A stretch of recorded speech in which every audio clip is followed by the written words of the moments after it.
How's everybody doing? Welcome back to another episode of The Banker Next Door. I am your host, Dr. Joe Berquist. Today, I wanted to bring everybody an update on what are called de novo banks or startup banks in the banking industry, and also just a little M&A news, a little M&A update, as it were. So let's hop into a few articles here I want to bring in. So this is an article from S&P Capital Intelligence. And so this is called Challenging Environment Pushes Down 2023 de novo bank count to the lowest in years. So the number of U.S. de novo banks formed in 2023 declined to its lowest level in years as the banking industry grappled with a challenging operating environment. During the year, only 4 de novos were established. Now, for anybody who doesn't know or is not familiar, de novo is kind of a French word for startup, and it's a phrase, it's a name that the banking industry has used for many years to talk about startup banks. So if you ever hear anybody say, "Oh, de novo," it just means startup bank. So only 4 de novos were established, compared with 14 in 2022 and 8 in 2021. The de novo count appears to run counter-cyclical to profitability in the banking space. For example, we saw very few de novos in the years following the global financial crisis. Recently, the banking environment has again become challenging, even for well-established banking institutions. Thus, the barriers to entry into the banking space are that much higher, and it makes sense for the number of de novos to decline. Generally speaking, Twerdall anticipates the overall number of banks in the country to continue shrinking, noting that the number of FDIC insured institutions has been halved over the past 2 decades. So, and then we can see here from this chart that, 2018, we had 6 new de novos, 2019, 13, and 2020, we had 5. Obviously, pandemic in 2020, that put a kibosh on a lot, but then we bounced back a little bit with 8 in 2021, and then 14 in 2022, and then only 4 here in 2023. Now, I will say a couple of things here. So you had 22 banks basically start. If you want to add in the 5 from 2020, it'd be 27 banks started in that 3-year process. Now, you have to keep in mind that a number of these banks, their openings were delayed because of COVID. And it usually, and when people usually start the process of forming a bank, that's usually a 1 to 2 year process where, between, writing a business plan, getting your management team together, filing your applications, getting approval, then going out and raising the capital, and then completing the capital raise, and then getting the final sign off from regulators and going in. And there's a whole huge process there. There's a number of things that you have to go through. It's a very time consuming, kind of a very stressful process. So, a lot of what you saw here through 2020, 2021, 2022, those were basically those were banks that were in process during the Trump administration. And the Trump administration actually saw a jump in de novo activity, and we'll see as we go down here. So this just shows out, here's the four banks so far this year: Icon Business Bank, Community United Bank, Beach Cities Commercial Bank, and Adelphi Bank. California, Michigan, another California, Ohio. And then it goes through the banks established in 2022, 2021. And we'll come back to this in a second, because I just want to touch on capital for a second. So you can see the bank charter application trends. So the top part of it is applications filed, and then the gray at the bottom is applications withdrawn. So, and you get this every year. So you could see in 2018, you had 21 filed, 9 dropped out. 25 filed, 11 dropped out. And you could see here in 2020, 28 filed, 18 dropped out. And then I think some of them that dropped out there in 2020 ended up refiling and coming back in again with, some of the delay. So there's a number of reasons why the de novo banks, there's not, before 07, you used to have hundreds of de novo banks formed every year. You'd have, be 100, 150, 200, 250 de novo banks formed every year, every single year. Starting new banks was big business, and it was great because, you had a lot of the mergers around the country. A lot of consolidation. So as the bigger banks consolidated, you had these new de novos that would spring up, and those de novos would grow for a while, and then a lot of them would sell out. And so it was a nice kind of mixture between new banks starting and then acquisitions that were going on there. And I think it was keeping the industry stable for a while. But now, with the de novo numbers being so small, and the merger and acquisition numbers being relatively big, and we'll look at some of those M&A numbers in just a minute. You're seeing, obviously, like just like what the gentleman stated earlier here in the article, is that you're going to see the industry continue to shrink and shrink and shrink, unless these de novo numbers can get back up. Now, what are the big things that prevent somebody from starting a bank? Obviously, capital is the big thing. You got to have a lot. I would say you probably need a minimum of $20 million today to start a bank, but that's just the minimum. If you really want to give yourself a decent shot, you probably want to raise somewhere in the neighborhood of 30, 40, maybe even 50 million. Now, back in 06 and 07, the minimum was simply $6 million. But if you wanted to give yourself a decent shot, you probably wanted to raise 12 or 15 or 20. So obviously a lot more money is needed today. So that's a big part of the issue. But then the regulatory burden, there's just a huge regulatory burden on startup banks. And so that's why it's become, I think, more fashionable in the last few years to simply, if you wanted to get a bank off the ground, you just go find a small bank that's kind of lingering around the area. You buy the charter, you buy the bank charter, you bring in fresh capital, and you just build it from there. Off you go. And that's in certain ways, it's a simpler process than starting from scratch. But let's take a look at the capital here. So we have kind of total assets, and then we have total growth since inception. And some of these banks in here you can see have grown, like Bank Irvine has grown very nicely. Total assets, 199 million in assets, 408% growth since they opened up. Total deposits, 169 million, return on AA, 0.18. Okay. You see most of these are negative here right now. I was actually hoping they were going to show capital in this chart, but they really don't show that. They show it, but as they show assets as of today, I was kind of hoping for capital that they had raised at the beginning. Does it say here? Okay, so down here in this chart, it does say it does have a maximum capital to be raised. And you can see here, like, this Bank Miami, or no, I'm sorry, not Bank. Was this LME Bank, which is in Burbank, California. They're looking to raise 25 million. Four States Bank, Four States Bankshare in Carthage. They're looking to raise 25 million. Integrity Bank Corp in Houston, Texas, they're looking to raise 37 million. So again, I think these banks are looking for the numbers. I would say the LME Bank and the Four States Bank, they're just kind of raising what I would describe as kind of the bare minimum to kind of get yourself off the ground there. Integrity Bank seems like they're shooting for a little bit more there to kind of give themselves a better chance. But then there's a couple of banks. There's one bank I'm thinking of in particular, Piermont Bank right here, that established in 2019. They had, I believe, if I remember correctly, they had a pretty big capital raise, like right off the bat. Grasshopper Bank in New York, they had a huge capital raise. I think they raised $100 million when they started. They had a big capital raise. A couple of the banks on here that started out, they had huge capital raises. 80, 100, 120 million dollars. I mean, obviously, if you raise that much money at the beginning, you're going to, at least, if nothing else, you're giving yourself a great shot at getting off the ground and getting something rolling. So, but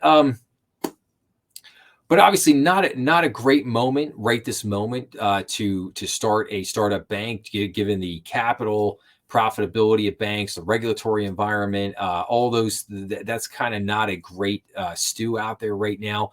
But I also would say this: I would put a caveat in there. It depends on where you are. If you're in a market where there's been a lot of consolidation and maybe all you have is a few big banks around you, and there's demand in that local marketplace for a de novo bank, for a startup bank, or for a small player to basically, maybe you got a lot of small businesses or something in the area. And if you look at it and you say, hey, you know what, we could take a bank and we could start it up and we could turn it into 3, 4, 5, $600 million bank. And I'll tell you what, you can have a 4, 5, $600 million asset bank and make money. You can make money every single year. You don't, I don't want people to think that, you've got to have this multi-billion-dollar bank in order to make money. You don't. You need to have a well-run operation. You need to make good loans. But yeah, you can, you get up to 3, 4, 500 million in assets. You can make money. You can make money every year, and you can return a nice return to your shareholders. But anyway, okay, so enough with the de novo for a minute. Let's switch gears and let's take a look at bank M&A. Let's look at the deal tracker here. So 10 deals announced in February.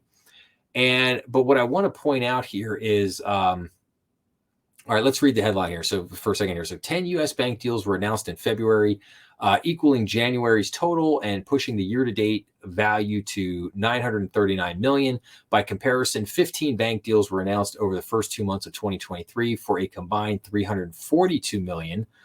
According to S&P Global Market Intelligence, the slow start to bank M&A in 2024 comes after 2023 was a historically low year for deal announcements. So, and you can see here by the chart the numbers. So 2020, again, obviously pandemic year, 112 transactions, lower than normal. 2021 gets back up 202 deals, which is kind of more, I would say, normal over what you've seen since probably about 2010, 2011, probably somewhere in that 200 to 250 deal annual range in there. But the number's just been dropping. It's been dropping like a rock. Look at that. 2022, 157, 2023, 99, only 20 deals, announced so far year to date in 2024. And then you look at the kind of the quarterly numbers here, assets sold, deposits sold, median deal value to tangible common equity. And you can see that number's dropping to, 105 down here.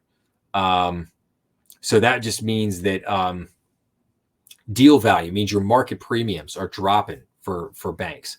So is it a good time to sell a bank right now? No, because you're not getting a lot of premium there for what you're selling. And that's part of the reason why the number of deals are dropping there. And, 10 bank deals announced in February 24, total deal value, number of deals actual. So you can see there, those deal values are low just because you don't have a lot of activity and you don't have really good premiums right now. Let's see here. Banks targeted in South Carolina and Georgia. 20 most recent U.S. bank deals announced. And then it gets into, deals by region and state here. Now you can see it's kind of spread out, but you can see it's more, a little bit more activity there on kind of East Coast, Midwest, as opposed to the West Coast. Not much going on over here on the other side of the country. So yeah, so basically, and with the kind of the toxic mixture right now of concerns over capital, bank liquidity, the regulatory environment, I think all these things going on, the uncertainty around commercial real estate and what's going to happen there. I think this is, definitely dampening, the M&A. I will say this, if you go back and look at the episode that I did on M&A a few weeks ago, maybe even a month or so ago, if you go back and look at that, I get in depth with kind of bank M&A, and I talk about how, actually I should say it was back in December. It was back in December because it was basically like what the investment bankers were thinking in terms of how long it was going to take to kind of rev up the merger and acquisition market, and they were very optimistic that, hey, this was going to be a decent year. So, and then let's take a look at one last article here real quick. This is from Bank Director, and it's taking longer to close deals, but why? What's behind the growing gap between merger announcements and closing, and how banks can speed things up? Well, I'll save you the timeline. Banks, they're not speeding things up right now. So We have longer timelines, basically transactions valued at more than 500 million, averaged 347 days to complete last year compared to 286 days in 2022. Bankers are waiting longer and getting frustrated. Why the holdup? Well, there are several reasons for the growing gap. In 2021, President Biden issued an executive order calling on regulators to provide more robust scrutiny of banking deals over concerns that excessive consolidation raises costs for consumers, restricts credit for small businesses, and harms low-income communities. And regulators have fallen in line with that. Most agree that the FDIC has been a sticking point, especially for larger deals. Bank regulators have reportedly been fielding more comments from community activists during merger reviews on CRA, Community Reinvestment Act compliance, and redlining concerns. Sometimes the reviews reveal potential Bank Secrecy Act, BSA, or other violations that demand further investigation. Perhaps the biggest concerns center on safety and soundness. Capital levels are a regulatory priority, and rapidly rising interest rates have left many banks with relatively shaky balance sheets. In the wake of March 2023 failures of 3 regional banks, agencies are under pressure to avoid mistakes. It's actually 6 banks that failed last year. Obviously, the March you had the 3 regional banks, but there were actually 6 banks that failed last year. Just point that out. And then obviously the impact of longer closing times. Yeah, it's causes all kinds of problems. And picking up the pace in January, said we're struck by the length of that. I hate to say people the issue here.